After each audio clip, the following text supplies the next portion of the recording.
نحمده ونصلي على رسوله الكريم اما بعد فاعوذ بالله من الشيطان الرجيم بسم الله الرحمن الرحيم رب اشرح لي صدري ويسر لي امري واحلل عقدة من لساني يفقهوا قولي. عزیز طلباء، السلام علیکم ورحمۃ اللہ وبرکاتہ. میں شمس الدین، لیکچرر اسلامیات، Peshawar public school and college آپ سے مخاطب.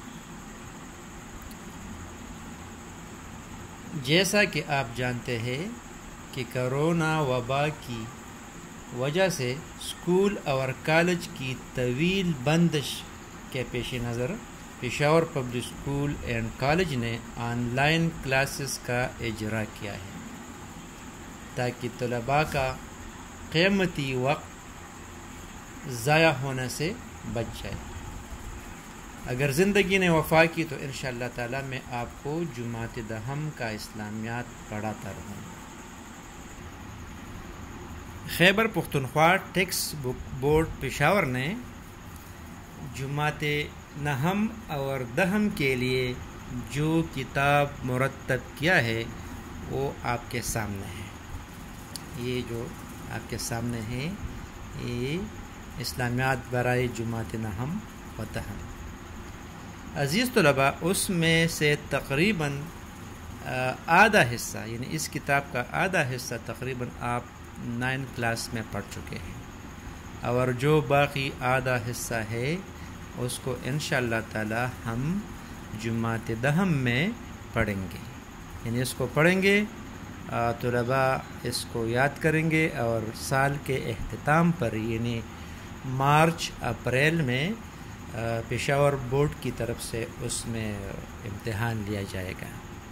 جو طلباء محنت کر کے وہ انشاءاللہ تعالی اچھے نمبر حاصل کریں گے. عزیز طلباء، جماعت نہم کی طرح جماعت دہم کا کورس بھی 4 حصوں میں تقسیم ہے. اس کا جو پہلا حصہ ہے یعنی الجزء الاول من ہدی القرآن الکریم، یعنی 10 کے کورس کا پہلا حصہ بھی قرآن کریم پر مشتمل ہے، لیکن 9 کلاس میں صرف ایک صورت تھا، صورت انفال. یہاں جماعت دہم میں 2 صورتیں اس میں شامل ہے. ایک ہے سورۃ الاحزاب اور دوسرا ہے سورۃ الممتحنہ. یعنی 9 میں ہم نے صرف ایک صورت پڑھا تھا، 10 کلاس میں ہم انشاءاللہ تعالی 2 صورتیں پڑھیں گے. ایک ہوگا سورۃ الاحزاب، اس کا محاورہ اردو ترجمہ، اور ساتھ ساتھ اس کی مختصر تشریح بھی پڑھیں گے، اور سوالات جوابات الفاظ معنی بھی واضح کریں گے. اس کا جو دوسرا حصہ ہے وہ مشتمل ہے یعنی الجزء الثانی ناظر قرآن پارہ 16 تا 30. یعنی 9 کلاس میں آپ ناظرہ کر چکے ہیں پارہ نمبر 1 سے پارہ نمبر 15 تک. 10 کلاس میں آپ اس طرح کریں گے کہ پارہ نمبر 16 تا پارہ نمبر 30 آپ ناظرے سے پڑھیں گے. اس کا مطلب یہ ہے کہ کلاس 10 کے طالب علم کے لیے یہ ضروری ہے، کمپلسری ہے یہ کہ وہ قرآن مجید کی تلاوت پارہ نمبر 16 سے لے کر پارہ نمبر 30 تک روانی کے ساتھ، تجوید کے ساتھ، صحیح لہجے زبر زیر پیش کے ساتھ وہ پڑھ سکتے ہیں. تیسرا حصہ جو ہے 10 کے کورس کا وہ مشتمل ہے الجزء الثالث من ہدی الحدیث.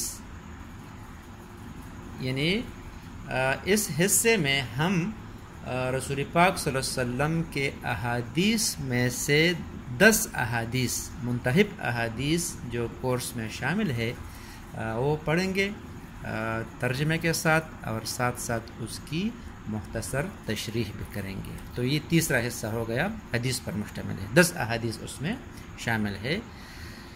اس کا جو 4تھ حصہ ہے وہ مشتمل ہے موضوعاتی مطالعہ. یعنی اس سے جو پہلا حصہ تھا قرآن اور حدیث کا، وہ تو سمندر ہے. قرآن کا ایک ایک آیت وہ جامع ہے، اس میں مختلف مضامین ہوتے ہیں. لیکن اس حصے میں اس کو موضوعاتی مطالعہ اس لیے کہتے ہیں کہ اس میں ایک موضوع پر بحث ہوتی ہے. ایک موضوع دیا گیا ہوگا، اس پر یعنی اس کو ہم سمجھنے کی کوشش کریں گے اور اس کے اختتام پر سوالات جوابات ہوں گے. مثلا یہ جو اس کا جو پہلا سبق ہے موضوعاتی مطالعہ کا، وہ ہے زکوٰۃ کی فرضیت، اہمیت اور مصارف. تو مطلب یہ ہے کہ اس میں صرف زکوٰۃ کے بارے میں بحث ہوگی، اور اس میں بھی جو اسپیسیفیکیشن ہے وہ ہے فرضیت، یعنی زکوٰۃ کی فرضیت کیا ہے، قرآن سے ثابت ہے، وہ آیات پیش ہوں گے یہاں پر. اہمیت، اس کی کیا اہمیت ہے، اور مصارف مطلب ہے کہ زکوٰۃ ایک مسلمان جب زکوٰۃ ادا کرتا ہے تو کن کن انسٹیٹیوشن کو، اداروں کو، یعنی لوگوں کو زکوٰۃ دے سکتے ہیں. تو مطلب یہ ہے کہ ایک موضوع ہوگا زکوٰۃ کے متعلق، اس پر بحث ہوگی. اسی طرح دوسرا سبق ہے صبر و شکر اور ہماری انفرادی اور اجتماعی زندگی. تیسرا سبق ہے موضوعات مطالعہ کا عائلی زندگی کی اہمیت، اور فورتھ ہے ہجرت و جہاد، اور 5 ہے حقوق العباد، انسانی رشتوں اور تعلقات سے متعلق حضور اکرم صلی اللہ علیہ وسلم کی سیرت اور ارشادات. تو پیارے طلباء، یہ تھا 10 کے کورس کا مختصر تعارف. تو انشاءاللہ تعالی یہ 10 کلاس میں ہم اس کو ترتیب کے ساتھ تھوڑا تھوڑا اس کو ہم پڑھیں گے انشاءاللہ. عزیز طلباء، ہمارے جماعت دہم کا کورس پیج نمبر 56 سے شروع ہوتا ہے. آپ اپنے کتابوں کو ذرا کھول دیں، دیکھیں یہاں لکھا ہوا ہے حصہ دوم برائے جماعت دہم، یعنی دہم کا کورس یہاں سے شروع ہوتا ہے. اور جس طرح ہم نے پہلے بتایا کہ 10 کا کورس 4 حصوں پر مشتمل ہے. اس کا جو پہلا حصہ ہے وہ ہے حصہ قرآن، اور حصہ قرآن میں سے 2 صورتیں شامل ہے. اس میں سے پہلا صورت ہے صورت احزاب. تو ہم اپنے کورس کا سٹارٹ لیتے ہیں یہاں سے صورت الاحزاب سے. لیکن صورت شروع ہونے سے پہلے کچھ باتیں ہیں اس صورت کے متعلق، اس کی وضاحت ذرا ضروری ہے. تو میں یہ ضروری سمجھتا ہوں کہ سٹارٹ لینے سے پہلے، صورت احزاب شروع ہونے سے پہلے ان باتوں کا ذرا اظہار ہو جائے. تو جب ہم اس کو پڑھیں گے تو صورت کو سمجھنے میں ہمیں آسانی ہوگی. اس صورت کا جو نام ہے سورۃ الاحزاب، تو یہ لفظ اسی صورت کے آیت نمبر 20 سے لیا گیا ہے. آپ ذرا نکال دیں پیج نمبر 61 پر آیت نمبر 20. اعوذ باللہ من الشیطان الرجیم، بسم اللہ الرحمن الرحیم. یحسبون الاحزاب لم یذهبوا، یہاں لفظ آ گیا الاحزاب، یعنی یہ احزاب یہاں پر آ گیا.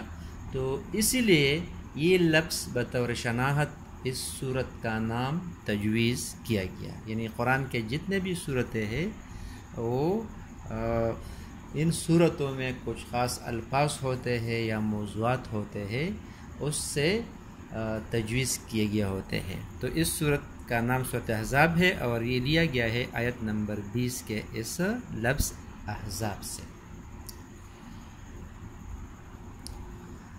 لفظ احزاب جو ہے یہ حزب کی جمع ہے، جس کے معنی جماعت یا گروہ کے ہے.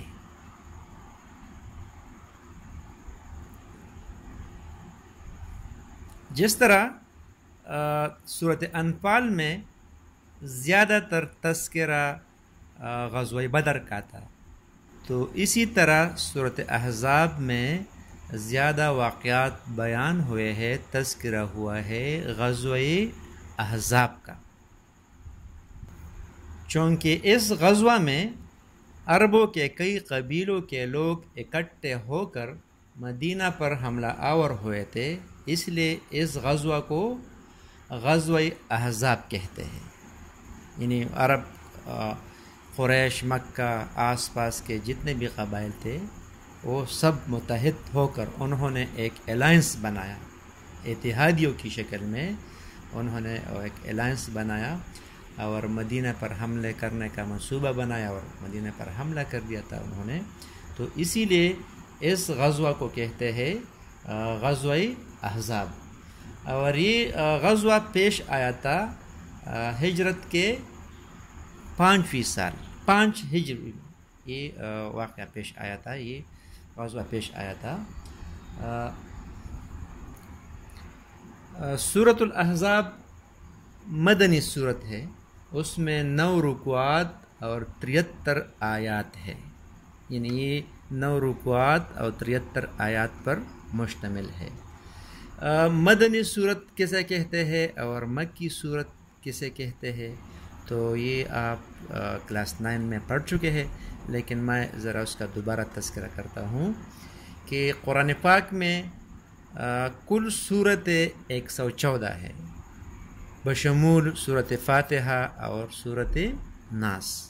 یعنی صورت فاتحہ سے لے کر صورت ناس تک قرآن پاک میں 114 صورتیں ہیں.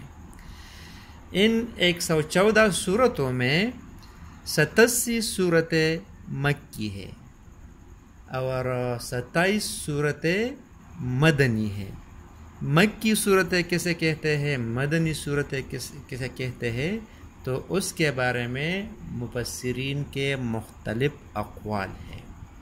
لیکن جو جامع تعریب ہے وہ اس طرح ہے، جمہور مفسرین نے اس پر اتفاق کیا ہے کہ جو صورتیں پیغمبر پاک صلی اللہ علیہ وسلم کے مدینہ ہجرت سے پہلے نازل ہوئی ہے ان کو کہتے ہیں مکی صورتیں.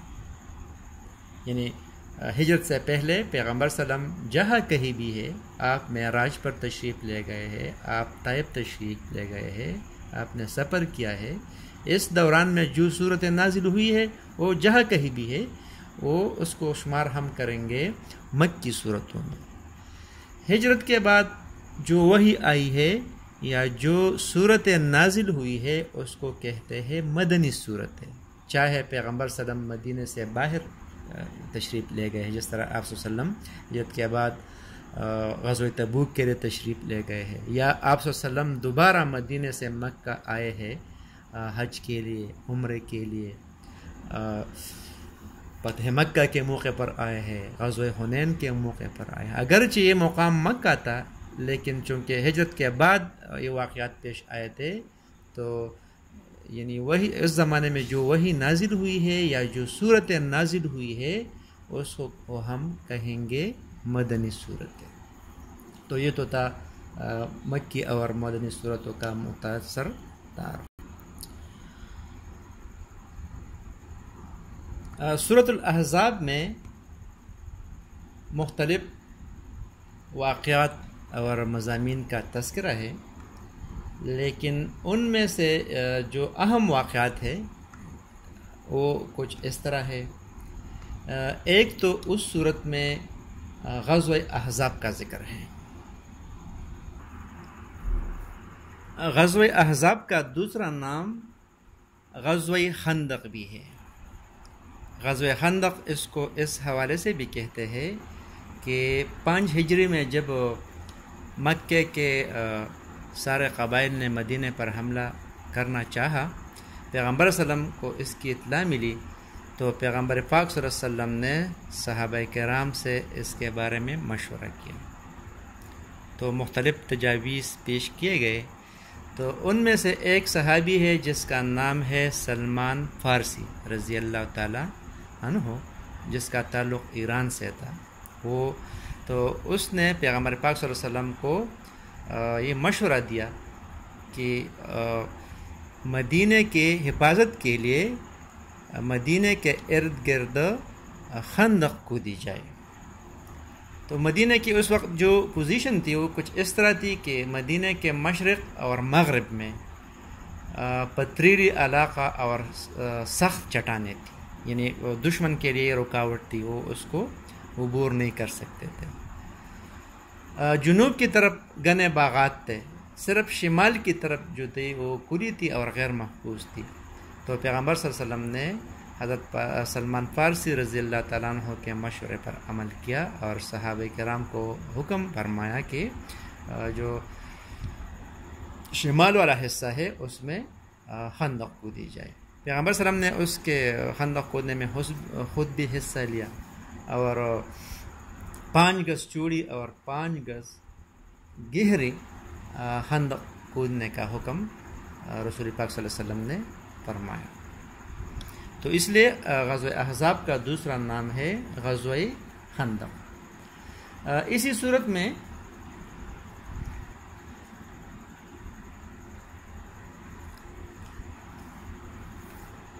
اسی صورت میں بنی قریظہ کا بھی ذکر ہے۔ بنی قریظہ جو تھا وہ یہودیوں کا ایک قبیلہ تھا۔ میثاق مدینہ میں ان کا معاہدہ ہوا تھا پیغمبر پاک صلی اللہ علیہ وسلم سے، اس میں یہ شامل تھا کہ اگر بیرونی حملہ آور مدینہ پر حملہ کر دے تو ہم پیغمبر پاک صلی اللہ علیہ وسلم کے ساتھ مل کر اس بیرونی قوت کا ہم مقابلہ کریں گے۔ لیکن جب مشرکین مکہ اور قبائل عرب نے مدینہ پر حملہ کر دیا تو بجائے اس کے کہ یہ مسلمانوں کا ساتھ دیتے تو عین میدان جنگ میں انہوں نے معاہدہ توڑ کر کافروں کا ساتھ دے دیا۔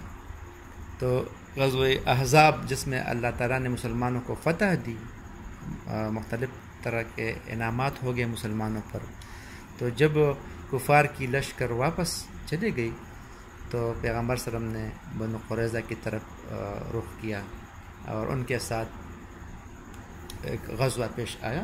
تو اسی صورت میں اس کا بھی ذکر ہے جس میں وہ ذلیل اور خوار ہو گئے۔ تیسرا واقعہ حضرت زید رضی اللہ تعالیٰ عنہ کا ہے۔ حضرت زید بن حارثہ رضی اللہ تعالیٰ عنہ پیغمبر صلی اللہ علیہ وسلم کے آزاد کردہ غلام تھے۔ پیغمبر پاک صلی اللہ علیہ وسلم نے اس کو اپنا متبنہ یا لیپالک، جس کو ہم مبولا بیٹا یا ایڈاپٹڈ سن کہتے ہیں، تو پیغمبر صلی اللہ علیہ وسلم نے اس کو یہ بنایا تھا، یعنی پیغمبر پاک صلی اللہ علیہ وسلم کا یہ مبولا بیٹا تھا۔ جب حضرت زید بن حارث رضی اللہ تعالیٰ عنہ بڑے ہو گئے تو آپ صلی اللہ علیہ وسلم نے اپنی پوپیزاد بہن حضرت زینب بنت جہش کی شادی اس سے کرائی، لیکن کچھ عرصہ بعد ان دونوں میں اختلافات پیدا ہو گئے اور جس کے نتیجے میں حضرت زید رضی اللہ تعالیٰ عنہ نے حضرت زینب بنت جہش رضی اللہ تعالیٰ عنہ کو طلاق دے دی۔ اللہ تعالیٰ نے وحی کے ذریعے سے پیغمبر پاک صلی اللہ علیہ وسلم کو اشارہ دے دیا کہ آپ حضرت زید کے متعلقہ بیوی سے آپ شادی کر لیں۔ لیکن مسئلہ یہ تھا کہ عرب جب کسی کو اپنا متبنہ بناتے تھے تو بالکل یعنی اس کو بالکل اپنے حقیقی بیٹے جیسا سلوک اس کے ساتھ کیا جاتا تھا، اور اس کی جو بیوی ہوتی تھی وہ اس کو بالکل اپنے اصلی بہو کی نظر سے دیکھا جاتا تھا۔ عرب میں یہ دستور تھا، تو اللہ تعالیٰ کو یہ منظور تھا اس رسم کو قیامت تک ختم کرنے کے لیے، تو اللہ تعالیٰ نے پیغمبر صلی اللہ علیہ وسلم کو وہی بھیجی کہ آپ اس کے ساتھ شادی کر دیں تاکہ رسم جو ہے یہ قیامت تک ختم ہو جائے۔ اسی طرح اسی صورت میں اور بھی بہت مضامین کا تذکرہ ہوا ہے۔ انشاءاللہ تعالیٰ اگر زندگی رہی تو ہم ترجمے کے ساتھ، تشریح کے ساتھ اس کو آہستہ آہستہ پڑھیں گے اور سمجھنے کی کوشش کریں گے۔ عزیز طلباء، چھٹیاں ہے، کرونا بھی ہے، ہم گھروں سے باہر زیادہ نہیں نکلتے، تو اسی لیے اس موقع کو غنیمت جان کر ہمیں چاہیے کہ اس زندگی کے اس فرصت میں ہم اس طرح کریں کہ تاریخ اسلام سے غزوہ احزاب کا تفصیلی مطالعہ کریں، یعنی بک سٹال سے یا لائبریری سے ہم اس طرح کریں گے کہ تاریخ اسلام لائیں گے، اور جو اردو میں اویلیبل ہے ہر جگہ، اور اس میں سے ہم نکالیں گے غزوہ احزاب اور اس کا مطالعہ کریں گے تفصیلی. اور جب ہم یہ مطالعہ کریں گے، جب انشاءاللہ نیکسٹ لیسن ہم شروع کریں گے سورہ احزاب کا ترجمہ و تشریح، تو اس کا سمجھنا ہمارے لیے آسان ہوگا. آج کے لیے اتنا ہی کافی ہے. وما علینا الا البلاغ.